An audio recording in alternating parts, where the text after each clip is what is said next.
जय श्री कुल देवता। नवरात्रि में अष्टमी तिथि के पावन दिन माँ दुर्गा के 108 नामों का यह दिव्य पाठ अवश्य सुने। यह नामावली के 3 पाठ संकट, कर्ज, रोग और नकारात्मक शक्तियों का नाश कर घर में सुख शांति, धन संपत्ति और रक्षा का आशीर्वाद देते हैं। तो आइए प्रारंभ करते हैं इस दिव्य नामावली पाठ को। श्री दुर्गाष्टोत्तर शतनामावलिः। ओम सत्यै नमः, ओम साध्व्यै नमः, ओम भवप्रीतायै नमः, ओम भवान्यै नमः, ओम भवमोचन्यै नमः, ओम आर्यायै नमः, ओम दुर्गायै नमः, ओम जयायै नमः, ओम आद्यायै नमः, ओम त्रिनेत्रायै नमः, ओम शूलधारिण्यै नमः, ओम पिनाकधारिण्यै नमः, ओम चित्रायै नमः, ओम चण्डघण्टायै नमः, ओम महातपायै नमः, ओम मनरूपायै नमः, ओम बुद्ध्यै नमः, ओम अहंकारायै नमः, ओम चित्तरूपायै नमः, ओम चितायै नमः, ओम चित्यै नमः, ओम सर्वमन्त्रमय्यै नमः, ओम सत्तायै नमः, ओम सत्यानन्दस्वरूपिण्यै नमः, ओम अनन्तायै नमः, ओम भाविन्यै नमः, ओम भाव्यायै नमः, ओम भव्यायै नमः, ओम अभव्यायै नमः, ओम सदागत्यै नमः, ओम शाम्भव्यै नमः, ओम देवमात्रे नमः, ओम चिन्तायै नमः, ओम रत्नप्रियायै नमः, ओम सर्वविद्यायै नमः, ओम दक्षकन्यायै नमः, ओम दक्षयज्ञविनाशिन्यै नमः, ओम अपर्णायै नमः, ओम अनेकवर्णायै नमः, ओम पाटलायै नमः, ओम पाटलावत्यै नमः, ओम पट्टाम्बरपरिधानायै नमः, ओम कलमञ्जीररञ्जिन्यै नमः, ओम अमेयविक्रमायै नमः, ओम क्रूरायै नमः, ओम सुन्दर्यै नमः, ओम सुरसुन्दर्यै नमः, ओम वनदुर्गायै नमः, ओम मातंग्यै नमः, ओम मतंगमुनिपूजितायै नमः, ओम ब्राह्म्यै नमः, ओम माहेश्वर्यै नमः, ओम ऐन्द्रियै नमः, ओम कौमार्यै नमः, ओम वैष्णव्यै नमः, ओम चामुण्डायै नमः, ओम वाराह्यै नमः, ओम लक्ष्म्यै नमः, ओम पुरुषाकृत्यै नमः, ओम विमलायै नमः, ओम उत्कर्षिण्यै नमः, ओम ज्ञानायै नमः, ओम क्रियायै नमः, ओम नित्यायै नमः, ओम बुद्धिदायै नमः, ओम बहुलायै नमः, ओम बहुलप्रेमायै नमः, ओम सर्ववाहनवाहनायै नमः, ओम निशुम्भशुम्भहनन्यै नमः, ओम महिषासुरमर्दिन्यै नमः, ओम मधुकैटभहन्त्यै नमः, ओम चण्डमुण्डविनाशिन्यै नमः, ओम सर्वासुरविनाशायै नमः, ओम सर्वदानवघातिन्यै नमः, ओम सर्वशास्त्रमय्यै नमः, ओम सत्यायै नमः, ॐ सर्वास्त्रधारिण्यै नमः ॐ अनेकशस्त्रहस्तायै नमः ॐ अनेकास्त्रधारिण्यै नमः ॐ कुमार्यै नमः ॐ एककन्यायै नमः ॐ कैशोर्यै नमः ॐ युवत्यै नमः ॐ यत्यै नमः ॐ अप्रौढायै नमः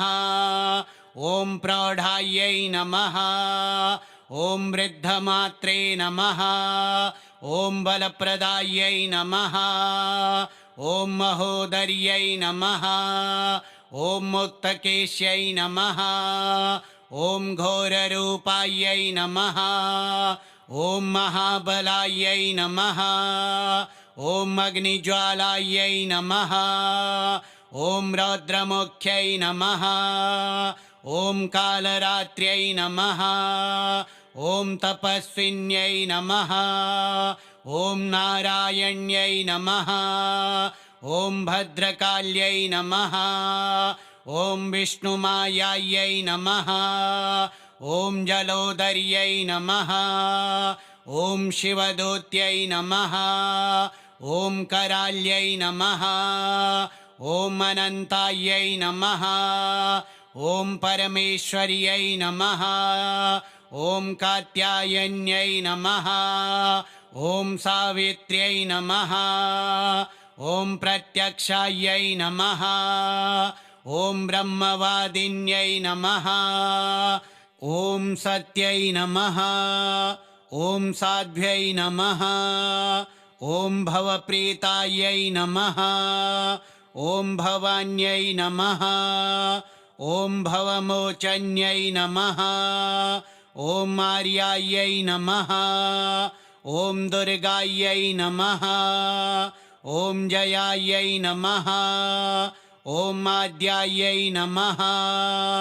ॐ त्रिनेत्रायै नमः ॐ शूलधारिण्यै नमः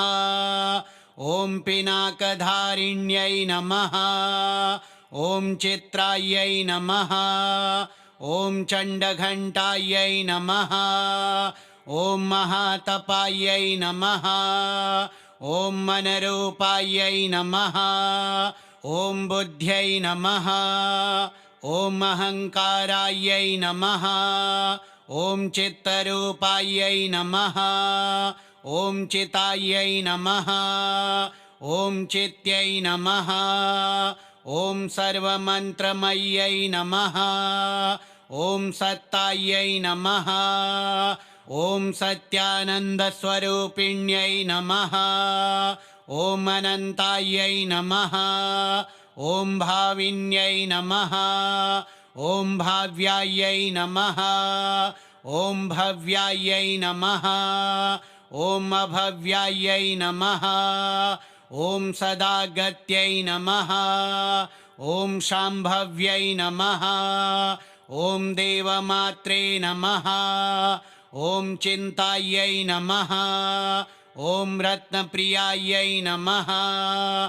ॐ सर्वविद्यायै नमः ॐ दक्षकन्यायै नमः ॐ दक्षयज्ञविनाशिन्यै नमः ॐ अपर्णायै नमः ॐ अनेकवर्णायै नमः ॐ पाटलायै नमः ॐ पाटलावत्यै नमः ॐ पट्टाम्बरपरिधानायै नमः ॐ कलमञ्जीररञ्जिन्यै नमः ॐ अमेयविक्रमायै नमः ॐ क्रूरायै नमः ॐ सुन्दर्यै नमः ॐ सुरसुन्दर्यै नमः ॐ वनदुर्गायै नमः ॐ मातङ्ग्यै नमः ॐ मतङ्गमुनिपूजितायै नमः ॐ ब्राह्म्यै नमः ॐ माहेश्वर्यै नमः ॐ ऐन्द्रियै नमः ॐ कौमार्यै नमः ॐ वैष्णव्यै नमः ॐ चामुण्डायै नमः ॐ वाराह्यै नमः ॐ लक्ष्म्यै नमः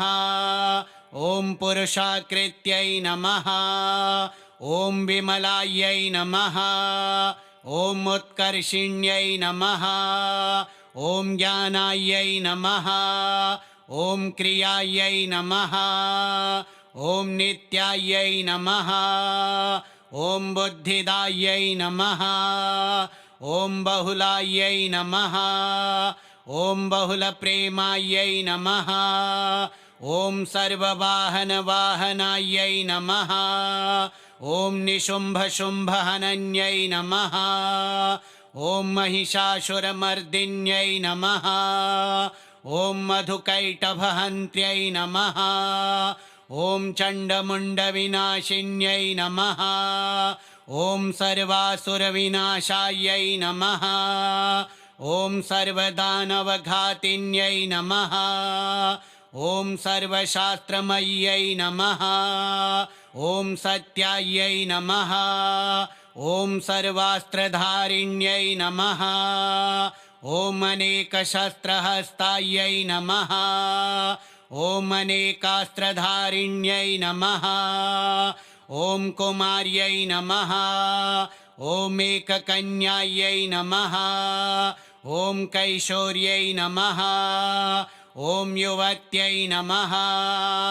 ॐ यत्यै नमः ॐ अप्रौढायै नमः ॐ प्रौढायै नमः ॐ वृद्धमात्रे नमः ॐ बलप्रदायै नमः ॐ महोदर्यै नमः ॐ मुक्तकेश्यै नमः ॐ घोररूपायै नमः ॐ महाबलायै नमः ॐ अग्निज्वालायै नमः ॐ रौद्रमुख्यै नमः ॐ कालरात्र्यै नमः ॐ तपस्विन्यै नमः ॐ नारायण्यै नमः ॐ भद्रकाल्यै नमः ॐ विष्णुमायायै नमः ॐ जलोदर्यै नमः ॐ शिवदूत्यै नमः ॐ कराल्यै नमः ॐ अनन्तायै नमः ॐ परमेश्वर्यै नमः ॐ कात्यायन्यै नमः ॐ सावित्र्यै नमः ॐ प्रत्यक्षायै नमः ॐ ब्रह्मवादिन्यै नमः ॐ सत्यै नमः ॐ साध्व्यै नमः ॐ भवप्रीतायै नमः ॐ भवान्यै नमः ॐ भवमोचन्यै नमः ॐ आर्यायै नमः ॐ दुर्गायै नमः ॐ जयायै नमः ॐ आद्यायै नमः ॐ त्रिनेत्रायै नमः ॐ शूलधारिण्यै नमः ॐ पिनाकधारिण्यै नमः ॐ चित्रायै नमः ॐ चण्डघण्टायै नमः ॐ महातपायै नमः ॐ मनरूपायै नमः ॐ बुद्ध्यै नमः ॐ अहङ्कारायै नमः ॐ चित्तरूपायै नमः ॐ चितायै नमः ॐ चित्यै नमः ॐ सर्वमन्त्रमय्यै नमः ॐ सत्तायै नमः ॐ सत्यानन्दस्वरूपिण्यै नमः ॐ अनन्तायै नमः ॐ भाविन्यै नमः ॐ भाव्यायै नमः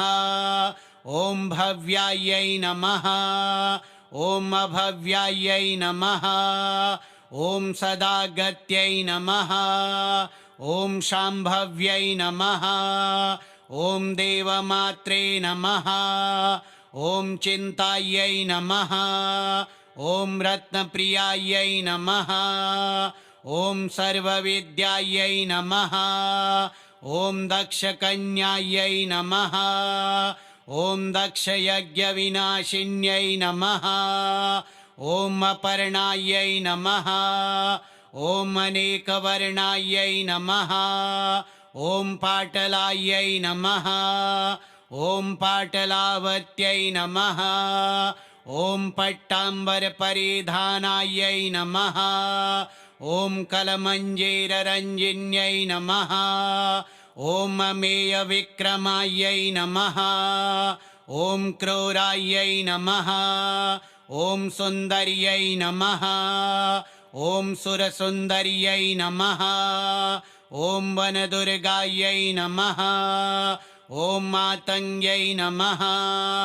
ॐ मतङ्गमुनिपूजितायै नमः ॐ ब्राह्म्यै नमः ॐ माहेश्वर्यै नमः ॐ ऐन्द्रियै नमः ॐ कौमार्यै नमः ॐ वैष्णव्यै नमः ॐ चामुण्डायै नमः ॐ वाराह्यै नमः ॐ लक्ष्म्यै नमः ॐ पुरुषाकृत्यै नमः